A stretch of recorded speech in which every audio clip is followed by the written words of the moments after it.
अस्सलामुअलैकुम। आज के इस लेक्चर में हम काउंटर कंट्रोल लूप और सेंटिनल कंट्रोल लूप को पढ़ने वाले हैं, समझने वाले में एक्चुअली में ये क्या है और किस तरह के लूप्स की टाइप में इनको हम यूज़ करते हैं। इससे पहले हमने लूप्स को देखा था, अच्छे से समझ लिया था, कवर कर लिया है, उसके वीडियो अपलोडेड है।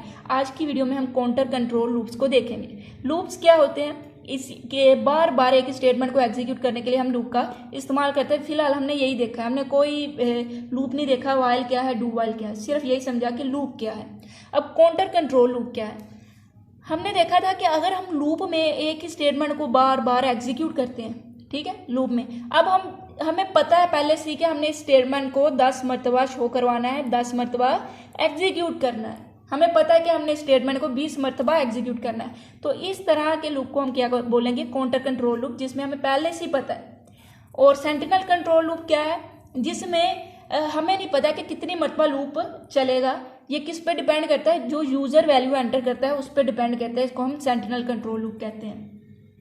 A loop that repeat a specific number of time is known as counter control loop. Specific number of time का मतलब है हमें पता है कितनी मरतबा इस लूप ने चलना है। This type of loop depend on the value of variable as counter variable. अब एक ऐसी वैल्यू पे डिपेंड करता है, उसको हम काउंटर वेरिएबल कहते हैं, ठीक है, वेरिएबल की वैल्यू पे डिपेंड करता है।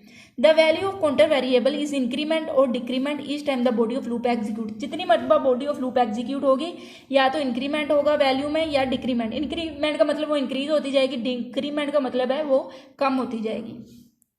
This loop terminate when the value of counter variable reach a particular value. एक खास वैल्यू पर जब वो पहुंच जाती है तो लूप टर्मिनेट हो जाता है। Number of iteration control loop is non in advance. बहुत ही ज्यादा इंपॉर्टेंट पॉइंट है इसमें ये वाला, कि इसमें हमें पहले से पता होता है कितनी हमने ये आइटरेशन करवानी है। Number of iteration control loop अब डिपेंड किस पे करती है, उसकी इनिशियल वैल्यू की, टर्मिनेट वैल्यू पर, इंक्रीमेंट डिक्रीमेंट वैल्यू पर। फॉर एग्जाम्पल अब इसको हम जरा समझ लेते हैं। फिलहाल कोई कोड के जरिए नहीं आपको समझाऊंगी ताकि आप कंफ्यूज ना हो जाए। हम फर्ज कर लेते हैं हमारे पास कोई वैल्यू है, हमने उसकी वैल्यू दे दी है 0 और हम चाहते हैं कि ये 5 तक चले। कहाँ तक? 5 मरतबा चले। तो हम इसे लेस देन 5 कर देंगे। 0 से स्टार्ट होगा तो 5, लेस देन होगा तो 4 तक कंडीशन जाएगी, तो 4 मरतबा 5 मरतबा ये चल जाएगा। या इसको ऐसे करते हैं, आप चाहते हैं कि ये 4 मरतबा चले, इसको 1 से स्टार्ट करें ताकि कंफ्यूज ना होगा, ठीक है। हमने 5 से लेस देन रख दिया ताकि वो 4 मरतबा चल जाए। अब हमें देखिए पहले से पता है इसने कितनी मरतबा चलना है, 4 मरतबा चलना है। एक चीज़ हो गया, हमें एडवांस में पता है इसकी आइटरेशन का। और दूसरा ये वाला हमने इसकी क्या दे दी, इनिशियल वैल्यू, ये दे दी इसकी क्या दे दी हमने, terminating value condition, terminating condition दे दी कि 5 से पहले ये चलेगा, 5 तक जैसी वैल्यू आएगी इसकी तो ये बंद हो जाएगा। अब इसकी वैल्यू को हमने क्या करना है, बढ़ाना है। तो बढ़ाने के लिए हम क्या करते हैं, इंक्रीमेंट करते हैं, यानी प्लस प्लस, 1 बढ़ती जाएगी, 2 हो जाएगी, 3 हो जाएगी, 4 हो जाएगी। जैसे ये 5 हो गई, लूप खत्म। और एडवांस में हमें पता है इसकी आइटरेशन 4 है। तो इस तरह के लूप को हम क्या कहेंगे, काउंटर कंट्रोल लूप। अब दूसरे लूप को देखें। The sentinel control loop is a type of loop that depend on special value known and sentinel value. अब ये लूप ऐसी वैल्यू पे डिपेंड करता है, जिस वैल्यू पे डिपेंड करता है उसे सेंटिनल वैल्यू कहते हैं। इसमें हमें नहीं पता एडवांस में कितनी नंबर ऑफ आइटरेशन जाएगी। The loop terminate when the sentinel value is in counter. जैसे ही वो वैल्यू एंटर होगी, लूप क्या हो जाएगी, टर्मिनेट हो जाएगा। इसको हम कंडीशनल लूप भी कहते हैं। एग्जाम्पल के तौर पर उन्होंने बताया कि जब तक वैल्यू -1 नहीं, लूप चलता रहे। अब ये किस पे डिपेंड करता है कि -1 कब आएगा, यूजर पे।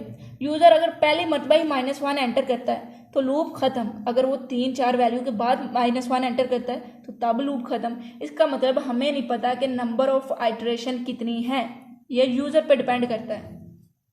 तो number of iteration of sentinel control loop is unknown. हमें नहीं पता कि यूजर अब पहली मरतबा में -1 एंटर करता है या लास्ट में करता है, 100 के बाद करता है, हमें नहीं पता। It depend on the input from the user. अब यूजर जो इनपुट कर रहा है उस पर डिपेंड करेगा। Sentinel value to terminate loop is -1 if the user enter -1 the first iteration. अब उसने कहा -1 एक सेंटिनल वैल्यू, जैसे ये एंटर होगी लूप खत्म हो जाएगा। अब यूजर -1 या तो पहली मरतबा ही -1 एंटर करेगा तो क्या करेगा, लूप विल एग्जैक्टली ओनली 1, यानी लूप सिर्फ एक मरतबा एग्जीक्यूट होगा। अब अगर यूजर -1 कुछ वैल्यू के बाद एंटर करता है तो तब वो खत्म हो जाएगा। तो इसका मतलब हमें नहीं पता कि इसमें सेंटिनल वैल्यू में कितनी नंबर ऑफ आइटरेशन होगी और ये कहाँ पे यूज होता है, डू वाइल और वाइल के साथ। और इसकी एग्जांपल की बात करें तो ये फॉर लूप में यूज होता है काउंटर कंट्रोल लूप। ये दोनों की एग्जांपल्स भी होगी और हमने अच्छे से समझ लिया। इसमें नंबर ऑफ आइटरेशंस पहले से ही पता होता है, इंक्रीमेंट होता है, डिक्रीमेंट होता है, टर्मिनेटिंग कंडीशन होती है। इसमें क्या होता है, इसको हम कंडीशनल लूप कहते हैं और इसमें सेंटिनल वैल्यू होती है जो कि यूज़र पे डिपेंड करता है कि यूज़र कब उसे एंटर करता है और उतनी मरतबा वो लूप एग्जीक्यूट होगा। आई होप आपको इस दोनों में क्लियर हो गया होगा, इसकी समझ आ गई होगी। अगर कोई आपको समझ नहीं आई तो आप बता सकते हैं, आप नीचे कमेंट बॉक्स में बता सकते हैं जहाँ पर आपको कन्फ्यूजन है, तो आने वाली वीडियो में मैं उसको क्लियर कर दूंगी। अगर सारी समझ आ गई है तो चैनल को सब्सक्राइब लाजमी से करें, दोस्तों के साथ शेयर करें। इंशाल्लाह अगली वीडियो में मिलेंगे, तब तक के लिए अल्लाह हाफिज़।